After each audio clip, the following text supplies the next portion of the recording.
Philip, of course, all religions, certainly the Christian religion, Catholic Church in particular, believe in life after death and a whole series of doctrines of what happens and why, etc. But you need to get the human being to live beyond their death in order to achieve all of these things. So I want to focus on that, in particular how it relates to theories of consciousness.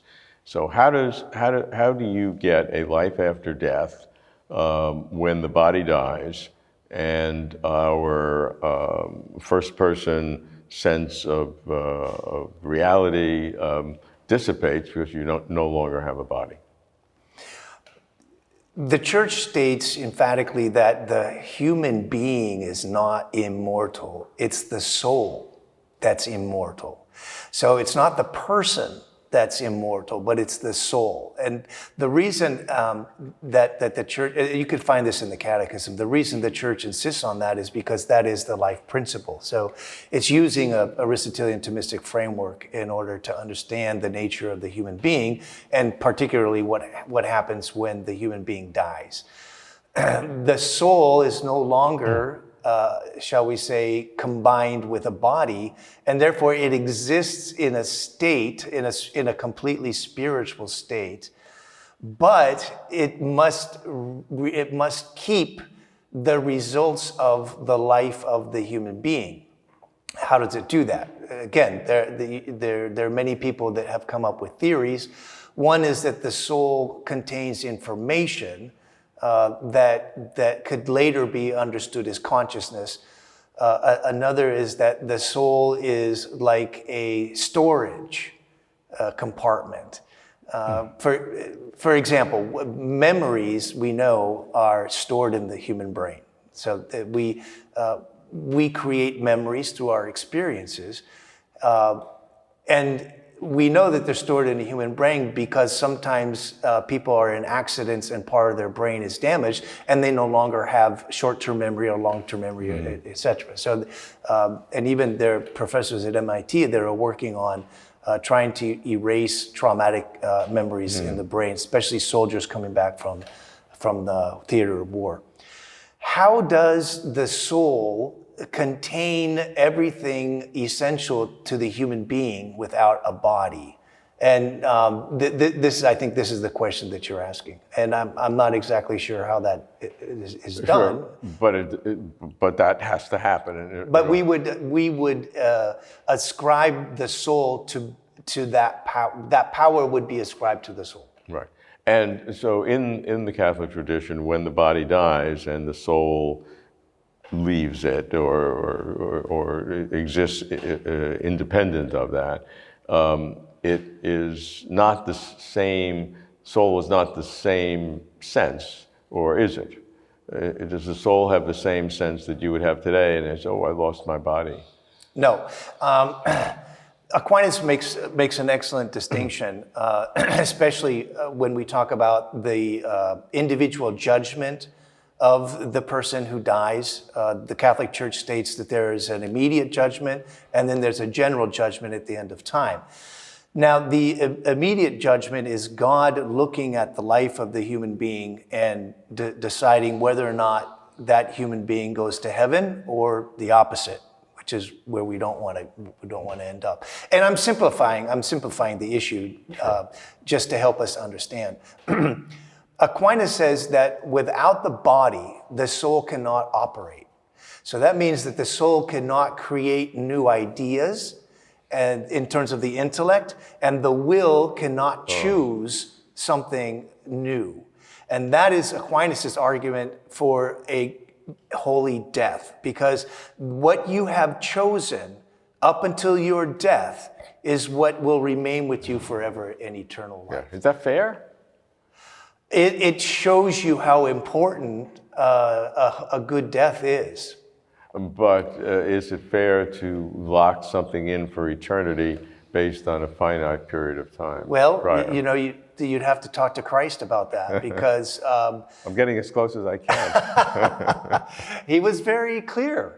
Jesus was very clear about the moment of death. It's going to be the most radical thing that ever happened to us, and it's going to decide our eternal fate. That's why Christ is so insistent on living a life that will help you get to God. And of course, the fundamental message, and this is probably a way of getting around kind of this radical unfairness, is that Jesus talks about love. God is love. Love each other as I have loved you. So this is the fundamental message. Jesus gave us a lot of teachings, but the fundamental teaching is love. Right. So if on balance you have loved in your life, God will greet you and welcome you into eternal life. But Jesus is very clear. Not everyone is going to heaven. Okay, so, but what is the state of the soul immediately after death? Right, so this was kind of a preamble to the understanding of the soul. And again, it's speculation because we don't really know exactly. Of course. So the state of the soul is, shall we say, unnatural, because it no longer has a body. The soul is supposed to have, a human soul is supposed to have a body, as opposed to an angelic soul, which is never meant to have a body. And it's waiting, outside of time, it's waiting for the resurrection of the body. Okay. And is it conscious during this period? I would say yes.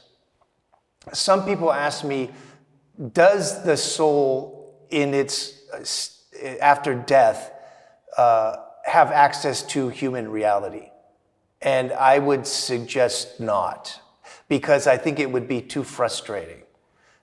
It would be too frustrating for the soul that has left this life to look at people still alive and what they're doing, because it can't intervene. Can it access its own memory? Yes, So I believe so. I have the memory of my entire life. Correct. But I can't interact or even be aware of what my children are now doing. I would say that is correct.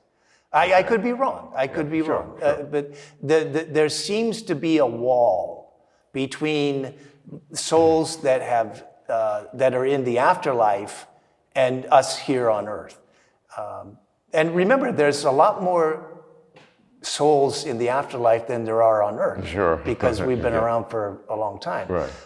And again, we don't really have a window into that reality, so it's difficult to speak. Sure. How does purgatory briefly fit into this? Because that's so purgatory has to do with the individual or private judgment of a person who is not condemned to hell, but needs, what the church says, purification in order to get to heaven. So you can make progress. So everything is not totally locked at death if there is purgatory. Correct.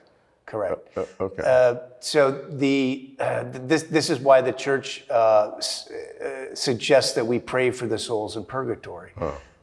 And through our prayers, those people can become prepared to go to heaven. So the soul in its disembodied state in purgatory has some options. I mean, it can make decisions.